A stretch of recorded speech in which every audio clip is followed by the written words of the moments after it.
kaisa-isa, anak ng Diyos, ginawang Panginoon, ginawang tagapagligtas, tagapamagitan, inilagay ng Diyos sa kaiba-ibabawan ng lahat ng mga nilalang, pinadakila at inyutos ng Diyos na sambahin. Kaya kami po, na mga kaanib sa Iglesia ni Cristo, sumasamba sa Panginoong Hesukristo, hindi dahil sa siya'y Diyos, kundi utos ng Diyos na siya'y sambahin.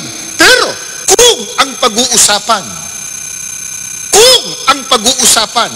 yung likas na kalagayan niya, gaya ng tanong ni Leonardo Rocco ng Batasan Hills, mapatutunayan daw ba talagang si Kristo ay tao? Batay sa Biblia? Opo, Juan 8:40. Ito po ay pangungusap mismo ng Panginoong Hesukristo. Ito po. Ngunit, ngayoy pinagpipilitan ninyong patayin ako na isang taong nagsasalita sa inyo ng katotohanang narinig ko sa Diyos. Siguro naman, kumbaga, sa kasabihan nga nila, tapos na boxing dapat dito Kasi si Kristo po mismo nagsasalita Ano sabi niya? Ako na isang tao. Di tapos na, usapan dapat. Siya may sabing siya'y tao Anong uring tao siya? Na isang taong nagsasalita sa inyo ng katotohanan na aking narinig sa Diyos. Kasama sa katotohanan, yung sinabi niya na siya'y tao. Ba't po magagalit yung iba pag sinabi po namin si Kristo'y tao? Sa likas na kalagayan, siya may sabi. At hindi lamang po ipinakilala niya na siya ay tao sa likas na kalagayan, pinatunayan pa niya, hindi siyang Diyos. Na iba siya sa Diyos. Sapagkat ang sabi niya, isang taong nagsasalita sa inyo ng katotohanan, narinig ko sa Diyos. Iba po ang Diyos na napakinggan ng taong si Kristo. Iba si Kristo na taong nakarinig sa Diyos. At hindi lang yan. Nang iwan ni Kristo ang mga apostol, umakyat na po siya sa langit sa piling ng tunay na Diyos, ng Ama. Naiwan po mga apostol dito sa lupa. Ano ipinangaral ng mga apostol? Kung ano ang tunay na likas na kalagayan ni Kristo. Dito po sa unang Timoteo 2:4 hanggang 5, babasahin ko po sa inyo. Ito po. Nais ng Diyos na ang lahat ay maligtas at malaman ang buong katotohanan na ito nga ay meron lamang isang Diyos at si Kristo Jesus ang tanging makapaghahatid sa atin sa Diyos. Si Jesus ay totoo ngang tao at ibinigay niya ang kanyang sarili upang iligtas tayong lahat. Ito sabi ng mga apostol. Ano sabi? Si Kristo ay totoo ngang tao. Pag sinabi mong hindi siya tao, yun ang hindi totoo. Alin po ang totoo? Yung sinabi ni Kristo at itong ipinangaral ng mga apostol. Meron silang sinasabi ka, Joel ang sabi po nila, kapatid na Arnel, mayroon bang mababasa sa Biblia na mismo ang Diyos nagpapatunay na si Kristo'y tao sa kalagayan? Meron tayong mababasa niya. At hindi lang yan. Ang isa pang sinasabi nila, kapatid na Joel, kung hindi Diyos si Kristo, ba't anya nakagagawa ng himala o milagro? Huwag po nating kalilimutan, kahit ang dyablo gumagawa ng milagro para dayain ng tao Pero tunay ba Diyos yun? Ang mga propeta, ng mga nauna, panahon ng mga magulang, panahon ng mga propeta, nakagawa din ng mga milagro. Ibig ba sabihin, Diyos sila? At ang totoo, ang mga apostol man, gumawa din ng milagro. Pero ibig ba sabihin, Diyos din sila? Darami ang Diyos pagka ganon. Pero, ang tanong, kung si Kristo man po na ating Panginoon, nakagawa ng mga himala, kababalaghan, milagro, ano lamang pong ibinabadya nun? Ibig bang sabihin siya'y Diyos?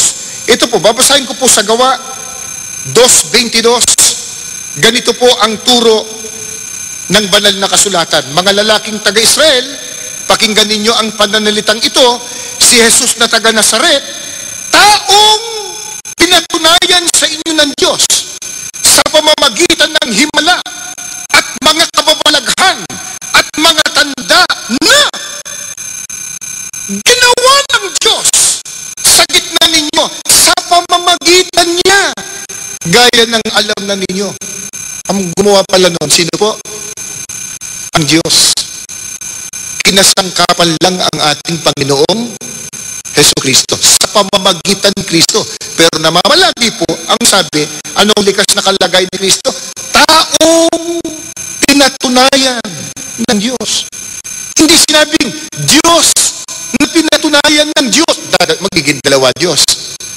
Si Kristo, taong pinatunayan ng Diyos sa pamamagitan niya ng mga himala at kababalaghan ng gumawa ang Diyos sa pamamagitan ng ating Panginoong Jesucristo. Imari sabihin nila, kapatid na Arnel, baka po pinapayagan na ang tao ay maging Diyos. Sila may sabi nun. Pero yung bang sabi ng Diyos, basahin po natin dito sa Ezekiel 28. Ang talata po ay 2. Ganito po ang itinuturo ng banal na kasulatan. Ito po, anak ng tao, sabihin mo sa prinsipe na sa Tiro, ganitong sabi ng Panginoong Diyos, sapagkat ang iyong puso ay nagmataas at iyong sinabi, ako'y Diyos. Ako'y nauupo sa upuan ng Diyos sa gitna ng mga dagat. Gayunman, ikaw ay tao at hindi Diyos. Bagaman iyong inilagak ang iyong puso na parang puso ng Diyos. Ito sabi ng Diyos sa tao, kahit sino pong tao. Ang sabi ng Diyos sa tao, ikaw ay tao at hindi Diyos. Sabi ni Kristo, ako'y tao. Yung mismong katibayan na hindi po siya Diyos. Ang tanong. Ngayon kapatid na rin sabihin nila si Kristo, yun ang Diyos na naging tao. Pwede ba yun kapatid na Arnel, ang Diyos ay maging tao? Una, yung sinabing yun, wala sa Biblia. Ikalawa, pumapayag ba ang Diyos? Siya mismo. Na siya Diyos na, tao pa.